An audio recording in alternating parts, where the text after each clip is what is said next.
Salam para pemirsa semuanya. Di sini saya Ibu Hana Kasmini. Tempat tinggal saya di perumahan Gria Bukit Jaya, Gunung Putri. Saya ingin menyaksikan betapa luar biasanya kasih Tuhan Yesus kepada keluarga saya. Pada tanggal 19 Maret 2021, suami saya masuk rumah sakit karena COVID. Begitu sampai di rumah sakit, kita langsung ke IGD untuk pengecekan, dan suami saya langsung cek darah, rekam jantung, ronsen, dan sambil untuk menunggu hasil, saya dipanggil suster untuk ngisi formulir untuk menyerahkan persyaratan-persyaratan untuk rawat inap. Dan ketika di tempat suster saya ngisi formulir, suster katakan untuk ngisi nomor telepon yang bisa dihubungin. Dan suster katakan, Ibu harus ini baca dulu dan tanda tangan. Dan ketika itu ya saya nggak baca sama sekali, ya memang banyak itu saya nggak baca, cuma suster ngomong sama saya seperti ini, Bu, ini bapak ini kena COVID karena rongsennya ini udah kena paru-paru, jadi udah COVID itu udah nyampe ke paru-paru. Kalau yang bagus Bu, ini di rongsenan ini hitam semua. Tapi bapak ini udah bercak-bercak seperti ini Ibu tahu sendiri kan. Dan dia katakan seperti ini, Bu, biasanya kalau kayak gini yang sudah-sudah ya Bu, ini banyak yang gak selamat. Dan nanti Ibu harus terima, Ibu harus tanda tangan di situ, terima bahwa nanti kalau bapak itu nggak ada, dimakamkan secara COVID. Seketika itu juga saya kaget, saya shock, dan saya marah sama susternya itu. Saya katakan, kenapa suster ngomong seperti itu? Gitu. Kenapa ya nggak baik-baik saja, yang menguatkan iman? Tapi justru suster mengatakan seperti itu. Saya katakan seperti ini, saya dengan lantangnya, tidak, suami saya pasti sembuh.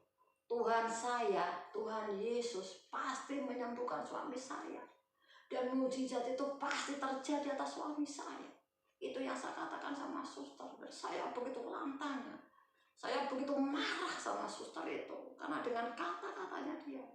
Walaupun dia akhirnya ngomong, iya Bu, saya pun juga berdoa. Bapak sembuh gitu. Tuhan tolong suami Ibu gitu. Tapi di suatu itu ya, ketika itu juga saya tetap berkecamuk dalam hati saya. Aduh, gimana ini? Ya memang kalau secara medis lihat kondisi paru-paru suami saya ya memang seperti ini. Ya memang udah seperti itu. Jadi COVID itu benar-benar udah nyampe ke paru-paru. Kami pun juga tidak bisa apa-apa. Tapi dalam kondisi kayak apapun itu, saya hanya klaim janji firman Tuhan bahwa Tuhan sanggup membangkitkan Lazarus yang sudah mati 4 hari. Ini suami saya baru kena paru-parunya, masih sehat, belum apa-apa. Dan saya klaim janji firman Tuhan itu. Itu terus saya gumulkan, saudaraku. Saya gumulkan. Saya dalam hati saya, Tuhan, ini hanya Tuhan yang sanggup menolong suami saya. Hanya Tuhan yang sanggup menolong suami saya. Siapapun nggak bisa, siapapun nggak bisa. Itu saya imani. Dan waktu itu terus suami saya dibawa masuk ke ruang isolasi. Kami pun juga sudah tidak boleh menemui. Jadi pakaian-pakaian yang kami bawa untuk suami saya ganti, hanya dititipin ke ruang perawatan. Nanti perawat sendiri yang akan mengantar. Dan kami pun pulang. Di perjalanan di rumah kami pun gak bisa tenang.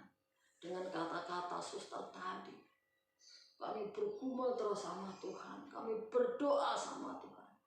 Saya katakan terus terang sama Tuhan. Tuhan, saya belum siap Tuhan kalau suami saya kok ambil. Anak-anak saya belum ada yang berhasil. Kondisi rumah masih seperti ini. Pokoknya semuanya. Apa yang menjadi unek-unek saya katakan sama Tuhan. Saya belum siap Tuhan. Saya belum siap. Saya mohon belas kasih. Berikan mujizat-Mu kepada suami saya. Sembuhkan seperti sedia kala. Itu yang selalu saya ucapkan. Itu yang selalu saya ucapkan. Dengan perjalanan waktu, setiap hari saya juga ke rumah sakit untuk ngirim makanan. Apa yang dia minta saya kirim. Tapi untuk hari yang kedua kalau nggak salah itu, saya sampai di ruang perawatan. Suster ngomong, Bu, Bapak ini kan penyakitnya agak parah dan Bapak pakai oksigen. Bapak nggak mau di kateter. Jadi kalau pipis itu di pispot. Nah ini kan Bapak nggak bisa naik turun. Ibu harus ngerawat di sini. Ya saya katakan, Sus, terus gimana? Terus saya gimana nanti? Ya ibu di kamar itu kan ada 3 orang. Dan itu ya masih ada tempat, jadi ada penunggu 1. Ya cuma ibu aja gitu. Jadi di situ ada kursi, nanti ibu di situ. Tapi kalau ibu udah masuk, tidak boleh keluar-keluar. Dalam hati itu juga saya pun berkecamuk. Tuhan, ini bukan pilihan saya Tuhan. Tapi ini kewajiban saya untuk merawat suami. Bagaimanapun suami saya harus rawat. Saya sebagai istri, saya harus tunduk kepada suami. Bagaimanapun juga keadaan apapun saya harus tunduk sama suami. Itu ya saya janji firman Tuhan. Karena saya yakin dan percaya kalau saya sudah tunduk sama suami, berarti saya tunduk sama Tuhan. Walaupun dengan berat hati, saya tetap masuk ke ruangan itu. Dan saya nggak dibekali APD apa-apa, hanya masker aja saya pakai. Saya biasa ya tangan telanjang seperti ini, ya pakai baju ya biasa, hanya pakai masker doang. Itu pun juga nggak pakai face shield, nggak apa gitu. Memang secara manusia saya takut, tetapi saya tidak takut lagi. Karena apa? Tuhan Yesus yang selalu menyertai saya, yang selalu melindungi saya. Kalau saya sudah mengikuti apa kata Tuhan, Tuhan itu pasti tanggung jawab. Tuhan akan lindungi saya, akan sertai saya. Kalau di pujian itu kan ada walau 1000 rebah, 1000 rebah di sisi kiri, 10.000 rebah di sisi kanan. Kami tak tergoyahkan karena Tuhan Yesus yang menyertai saya. Lambat laun, ya hari ke hari. Memang waktu itu badan saya pun juga nggak enak sebenarnya. Itu pun dalam seminggu ketika Mas Jarwo ada gejala sakit itu pun saya sebenarnya merasakan ya. Jadi makan apa-apa itu adanya cuma asin dan asin. Mau makan apa aja, mau soto, nasi padang, kayak mau apapun asin.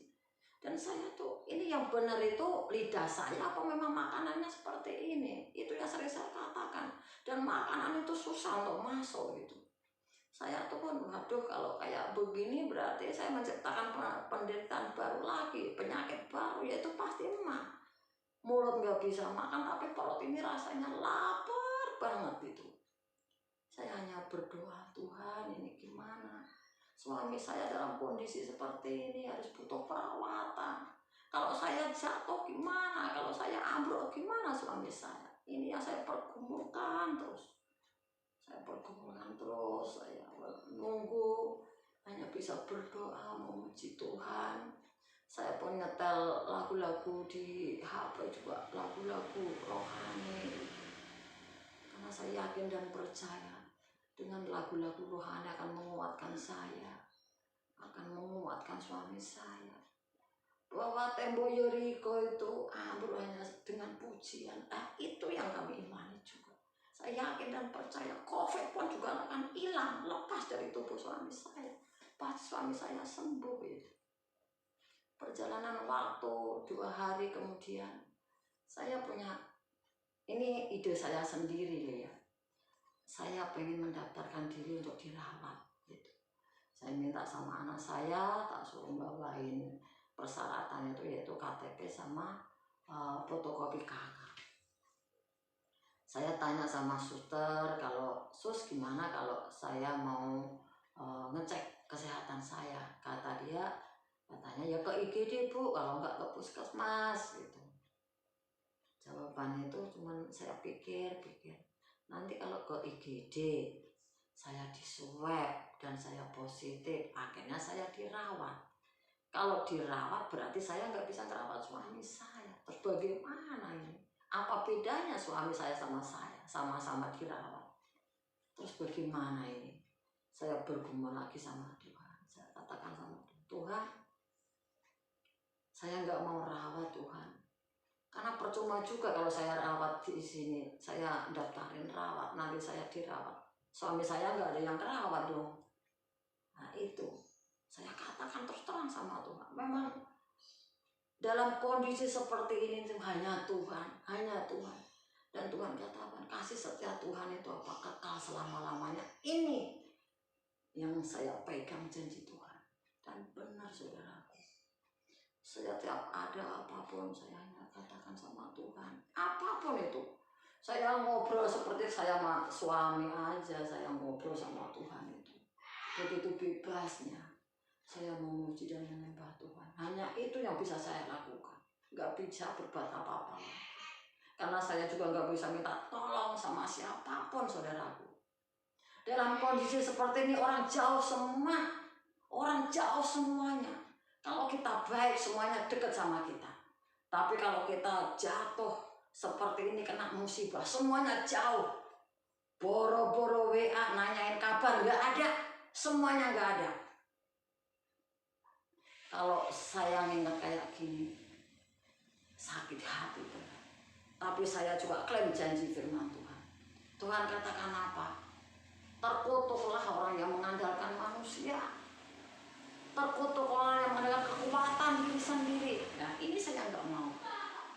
Saya klaim janji firman Tuhan. Diberkatilah orang yang mengandalkan Tuhan. Orang yang menaruh harapannya kepada Tuhan. Itu yang saya pakai. Janji firman Tuhan ini benar-benar ya dan amin. Apapun masalah saya, apapun masalah suami saya, hanya Tuhan, Tuhan, Tuhan, Tuhan, Tuhan, dan Tuhan. Dan Tuhan jawab saudaraku.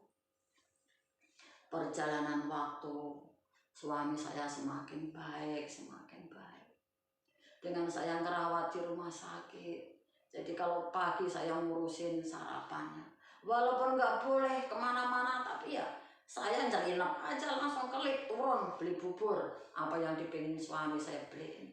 Nanti kalau ditanyain siapa ya saya katakan aja. Ibu udah ngomong sama perawat udah. Itu aja yang saya katakan. Padahal itu ya bohong semuanya.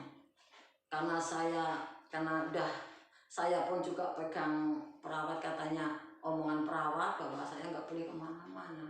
Tapi kalau saya nggak boleh kemana-mana terus bagaimana gitu. Percuma juga aja di rumah sakit gitu. Karena tujuan saya itu merawat suami saya. Dengan berjalannya waktu suami saya semakin baik. Nafsu makan begitu udah bagus. Karena suami saya itu nggak mau makan jatah rumah sakit saudaraku. Dia katakan nggak ada rasa. Ya memang itulah rumah sakit. Memang udah ada standarnya. Standar rumah sakit memang seperti itu. Jadi kebalik saudaraku. Jatah rumah sakit yang makan saya. Suami saya makan makanan yang dimasak oleh istrinya Mas Haryanto. Saya begitu bersyukur punya saudara Mas Haryanto ini. Setiap hari dia ngirim makanan saudaraku. Jadi dia kalau pagi nanyain apa, pengen apa, dimasakin apa. Ini selama kami di rumah sakit, ini Mas Haryanto saudara saya ini yang nyumpah makanan sama suami saya.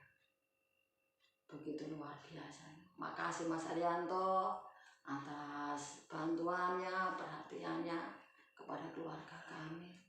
Semoga Tuhan memberkati keluarga Mas Haryanto. Tuhan yang bisa membalas, kami tidak bisa apa-apa. Tuhan balas dengan 100 lipat kali kami menjadi milik Mas Haryanto. perjalanan waktu saudaraku begitu luar biasa. Pemulihan demi pemulihan terus terjadi. Suamiku semakin seger. Terus tanggal 27 di swab, hasilnya masih positif. Terus lagi tanggal 31 di swab, hasilnya udah negatif saudaraku. Puji Tuhan. Campur tangan Tuhan begitu luar biasa. Terus tanggal 3 di swab lagi. Saya mengucapkan terima kasih atas pelayanan rumah sakit ini begitu luar biasa. Walaupun ngurusin orang COVID, tetapi dia begitu luar biasa. Kasihnya luar biasa. Saya mengucapkan terima kasih atas pelayanannya. Semoga Tuhan membalas kebaikan-kebaikannya ini dengan luar biasa. Dan tanggal 31, tanggal 3 hasilnya negatif dan dokter paru-paru menyatakan bahwa Pak Jarwo udah negatif, udah bagus. Ini nanti kalau hasil yang sekarang ini udah negatif, Pak Jarwo bisa pulang. Yang penting di rumah disediain oksigen. Nah, dengan kabar ini kami sukacita saudara. Kami senang, kami bisa pulang. Di rumah sakit mah nggak enak, walaupun cuma makan tidur nggak enak. Enak di rumah, kita bisa bebas, kita bisa kemana-mana. Suasananya beda saudaraku. Dan kami menunggu hasil, dan untuk menunggu hasil suami saya juga di ronsen lagi. Terus sekitar jam 6 bahwa kami dipanggil untuk ngurus administrasi saudaraku. Kami ngurus administrasi, hasilnya luar biasa. Kami udah dinyatakan untuk pulang. Kami hanya ngurus administrasi, selesai, udah saya katakan udah sekarang ibu udah beres semuanya, pulang. Puji Tuhan, pertolongan Tuhan luar biasa. Pertolongan Tuhan luar biasa, sungguh luar biasa. Kami bangga punya Allah yang luar biasa, Tuhan Yesus Kristus yang ajaib, yang sanggup melakukan segala perkara. Terima kasih. Inilah kesaksian saya. Semoga kesaksian ini menjadi berkat buat kami semua. Amin. Saudaraku, pemirsa dimanapun berada, secara medis saya tidak punya harapan. 98 kemungkinan saya mati. Hanya 2% saya memiliki harapan untuk hidup. 2%. Seperti yang disampaikan istri saya, bahwa suster dan dokter memanggilnya, ada tanda tangan kontrak supaya dari pihak rumah sakit tidak dipersalahkan. Bahkan dalam kontrak itu menyatakan bahwa nanti kalau terjadi apa-apa, pemakamannya sistemnya pemakaman COVID. Ini membuktikan bahwa dokter pun angkat tangan. Tidak ada harapan. Tapi di dalam Tuhan selalu ada harapan. Amin. Di dalam Tuhan selalu ada harapan. Kami memutuskan kami tidak fokus pada penyakit saya. Kami memfokuskan diri saya kepada Tuhan saja. Apapun hasilnya kami sudah pasrah. Saya fokus kepada Tuhan. Kami setiap hari, bukan hanya setiap hari, setiap saat kami selalu menaikkan pujian penyembahan. Bahkan ketika istri saya mijit-mijit saya, pujian penyembahan selalu berkumandang dari mulut istri saya. Sekarang saya tidak bisa ngomong seperti ini. Dulu saya tidak bisa ngomong seperti ini. Untuk ngomong pun saya sesek. Puji Tuhan sekarang saya sudah bisa ngomong. Saya hanya bisa mengamini dalam hati. Tapi di dalam pujian penyembahan ada kuasa menyembuhkan. Amin. Seperti yang disampaikan istri saya. Tembok Yeriko hancur bukan karena dorongan kekuatan manusia, tapi karena pujian penyembahan kepada Tuhan. Pujian penyembahan istri saya ini menjebol pertahanan COVID-19 yang sudah menguasai saya, bukan hanya saluran pernapasan, tapi sudah menguasai paru-paru saya. Tapi pujian penyembahan membuat COVID-19, virus-virus hancur. Amin. Karena pujian penyembahan. Amin. Amin. Puji Tuhan. Apa yang tidak mungkin bagi manusia, mungkin bagi Allah. Amin. Saya sekarang hidup bukan karena kuat gagah saya, bukan pula karena kekuatan dokter, tapi karena Allah pegang kendali atas hidup saya. Diberkatilah orang yang mengandalkan Tuhan, yang menaruh harapannya pada Tuhan. Seperti yang disampaikan istri saya tadi. Dan itu benar-benar kami merasakan itu. Ini bukan lagi karena suara pendeta, bukan pula karena firman Tuhan yang disampaikan kepada saya, tapi benar-benar mujizat yang kami alami sendiri berdasarkan fakta yang ada dalam diri saya. Saudaraku, di dalam Tuhan selalu ada harapan. Amin. Tuhan Yesus memberkati saudara. Amin. Jangan pernah takut kepada sakit penyakit. Kalau Tuhan izinkan itu terjadi, artinya Tuhan punya rencana yang indah. Sepanjang kita senantiasa mengandalkan Tuhan, pasti selalu ada harapan. Amin. Pasti selalu ada kemenangan. Amin. Kita pasti keluar sebagai pemenang. Amin. Amin. Amin. Haleluya saudaraku. Amin. Bersama Tuhan Haleluya. kita bisa. Amin. Tuhan Yesus memberkati.